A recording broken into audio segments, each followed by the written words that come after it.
આઝાદી પહેલા જૂના ગાયવાડી સ્ટેટના નવસારી પ્રાંતના વ્યારા તાલુકાના હાલમાં ડોલવણ તાલુકા અને તાપી જિલ્લાના પદમ ડુંગરી ગામે વર્ષો જૂનું શ્રી ગુસ્માઈ માતાનું મંદિર આવેલું છે।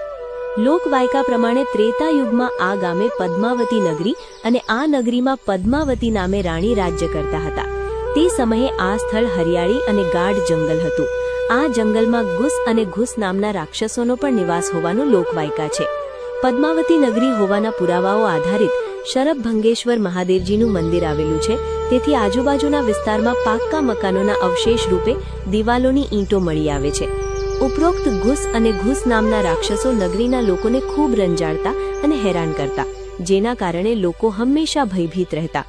આ રાક્ષસોથી બચવા માટે કોઈ બાઈ જગદંબા માતાજીની ઉપાસના, પ્રાર્થના, અર્ચના કરતા અને જે ઉપાસના પ્રાર્થના ધ્યાને લઈ માં જગદંબા સ્વયંભૂ પ્રગટ થયા અને બંને રાક્ષસોને હરાવવામાં આવ્યા હોવાનું પૌરાણિક માન્યતા છે। સૌની વિનંતીથી પ્રજાના રક્ષણ માટે આ સ્થળે નિવાસ કરવા જણાવ્યું।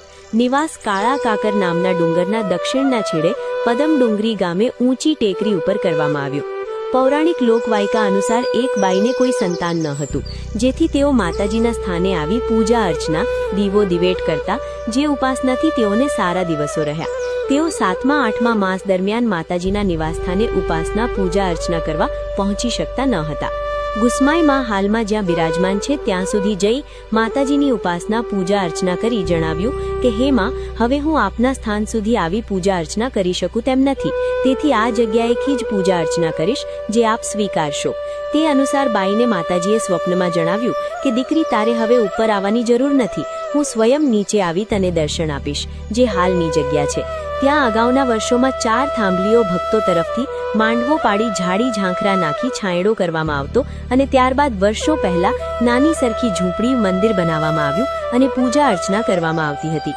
વર્ષો વર્ષથી ગુસ્માઈ માળીએ શ્રદ્ધાળુ ભક્તો આસ્થાથી પૂજા અર્ચના કરતા આવ્યા છે, તેમજ બાધા માનતા કરતા આવ્યા છે। દક્ષિણ ગુજરાતના આદિવાસીઓ, બિન આદિવાસીઓ તેમજ તમામ ધર્મના શ્રદ્ધાવાન લોકો દેવી, કુળદેવી તરીકે સંબોધન કરતા આવ્યા છે। ગુસ્સાઈ માતાજીની બાધા માનતા રાખે છે।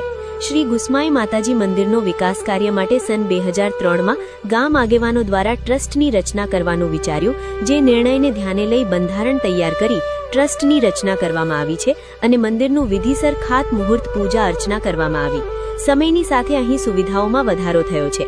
ભક્તોની સંખ્યામાં વધારો થતાં માતાજીના આશીર્વાદથી મંદિરની પ્રગતિ થઈ રહી છે। દશેરાના તહેવાર પર અહીં ભંડારા એટલે કે ભોજનનું આયોજન થાય છે। મોટી સંખ્યામાં ભક્તજનો લાભ લે છે। આશા રાખીએ માતાજીના મંદિરની પ્રગતિ અવિરત ચાલુ રહે। જય શ્રી ગુસ્માઈ માતા કી જય।